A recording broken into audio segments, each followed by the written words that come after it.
அஸ்ஸலாமு அலைக்கும் ரஹ்மத்துல்லாஹி வபரகாத்துஹு. முன்னாடி இருந்த காலகட்டங்களில் மனுஷன் குறைஞ்ச நேரம் தான் உழைச்சிருக்கான். 4 ஹவர்ஸ் 5 ஹவர்ஸ் அந்த மாதிரி உழைச்சிட்டு அவங்க வாழ்க்கைக்கு தேவையான தேவைகளை பூர்த்தி செஞ்சுக்கிட்டாங்க. ஆனால் இந்த காலகட்டத்தில் ஒரு நாள் ஃபுல்லாக உழைச்சாலும் அது பத்த மாட்டேங்குது. ஒரு மாதம் ஃபுல்லாக ஓடுறான், மனுஷன் ஓடிக்கிட்டே இருக்கான். ஒரு நிம்மதி இல்லை, குடும்பத்தாரோட ஸ்பெண்ட் பண்ணி ஒரு டைம் ஸ்பெண்ட் பண்ணுறதுக்கான ஒரு ஸ்பேஸ் இல்லை. அப்படியே இருந்தாலும் மைண்டுக்குள்ளே ஓடிக்கிட்டு இருக்கிறது ஃபுல்லாக கடன், வட்டி, இஎம்ஐ இது தான் மைண்டில் ஓடிக்கிட்டுருக்கு. இதுக்கெல்லாம் முக்கியமான காரணம் என்னன்னு கேட்டிங்கன்னா, மனிதன் எப்படி வாழணும் அப்படின்னு சொல்லி இறைவன் அவன் புறத்திலிருந்து வேதத்தை அனுப்பி, இறைத்தூதர்கள் மூலமாக வேதத்தை அனுப்பி, இந்த மாதிரி தான் வாழணும், இதை இதை தவிர்த்துக்குங்க, இதை நீங்கள் செய்யுங்க. எல்லா துறையிலையும், அரசியல் துறையாக இருக்கட்டும், தனி மனித வாழ்க்கையாக இருக்கட்டும், அல்லது பொருளாதார கொடுத்தல் வாங்கல், இந்த மாதிரி எல்லா விஷயங்கள்லையும் பிறப்பிலிருந்து இறப்பு வரைக்கும் இருக்கக்கூடிய எல்லா விஷயங்களையும் எப்படி வாழணும் அப்படிங்கிற அந்த ரூல்ஸ் அண்ட் ரெகுலேஷன்ஸ், அந்த விஷயங்கள் மனிதனுக்கு இறைவனால் கொடுக்கப்பட்டது.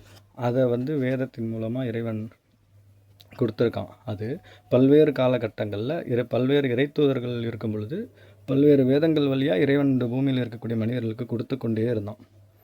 அந்த பல்வேறு வேதங்கள் காலப்போக்கில் மனிதனோட இடைச்செருகல்களாலையும் பலவிதமான காரணங்களாலையும் அது தன்னோட தூய்மை வடிவத்திலேருந்து இழந்து போய் இன்றைக்கி அல் குர்ஆனை தவிர மீது எந்த வேதங்களும் அது இறக்கப்பட்ட அந்த தூய வடிவத்தில் இல்லை. பல வசனங்கள் அதிலிருந்து நீக்கப்பட்டிருக்கு. பல புதிய வசனங்கள் மனிதர்கள் தன்னோட சுயநலனத்துக்காக சேர்த்துருக்காங்க. பல விஷயங்களை எடுத்துட்டாங்க. எத்தனையோ பல மாற்றங்கள் செஞ்சு வச்சுருக்காங்க. பல வேதங்களே இல்லை. அதனால் அல் குர்ஆன் மட்டுமே இறைவனால் பாதுகாக்கப்பட்டு இருக்குது அப்படின்னு சொல்லி இறைவன் குர்ஆன்லே இறைவன் அல்லாஹ் சொல்லியிருக்கான். அதனால் மறுமை உலகம் அழிகிற வரைக்கும் இறைவன் தன்னுடைய வேதத்தை பாதுகாப்பன்னு சொல்லி உத்தரவாதம் கொடுத்துருக்கான். முஸ்லீம்கள் ஒவ்வொருத்தவங்களோட உள்ளத்துலேயும் அல் குர்ஆன் பாதுகாக்கப்படுது. எழுத்துக்கு எழுத்து, வார்த்தைக்கு வார்த்தை, ஒவ்வொரு இதுவும் பாதுகாக்கப்பட்டிருக்கு. சுப்ஹானல்லாஹ்.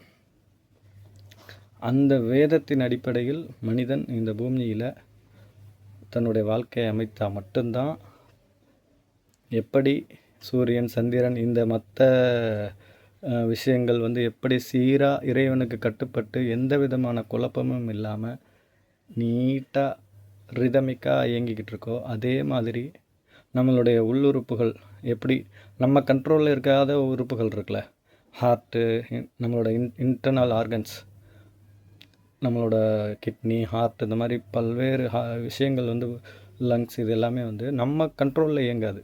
அது இறைவனோட நேரடி கட்டுப்பாட்டில் இருக்குது. இறைவனோட அனுமதி இருக்க வரைக்கும் நம்மளோட ஹார்ட் துடிக்கும். எப்போ இறைவனோட உத்தரவு வருதோ அப்போ நம்மளோட ஹார்ட் பீட் ஸ்டாப் ஆகிடும். அது வரைக்கும் நம்ம கண்ட்ரோலில் இருக்காது.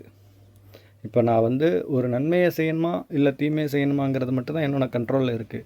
மற்றபடி நான் இப்போ எவ்வளோ ஆக்சிஜன் நான் இன்ஹேல் பண்ணணும், நான் எத்தனை தடவை ஹார்ட் பீட் துடிக்கணும், இன்றைக்கி நான் ஒரு 5 மினிட்ஸ் நான் ஸ்டாப் பண்ணி வச்சுக்கிறேன் ஹார்ட்டை, அது மாதிரி பண்ண முடியாது. அதேமாதிரி லிவர் இருக்கா, நான் இவ்வளோ ப்யூரிஃபிகேஷன் பண்ணுறேன், இவ்வளோ க்ளீனிங் பண்ணுறேன் அப்படின்னு சொல்லி என்னால் கண்ட்ரோல் பண்ண முடியாது. அது எல்லாமே முஸ்லீமாக இருக்குது. இறைவனுக்கு நேரடியாக கட்டுப்பட்ட ஒரு இதாக தான் இருக்குது. நம்மளோட இன்டர்னல் ஆர்கன்ஸ் கூட நம்மளும் இறைவன் கொடுத்த அந்த அல் குர்ஆன், அந்த வேதத்தின் அடிப்படையில் நம்ம வாழ்க்கையை அமைச்சிக்கிட்டோன்னா நம்ம வாழ்க்கை சீராக மாறும் இன்ஷா அல்லாஹ்.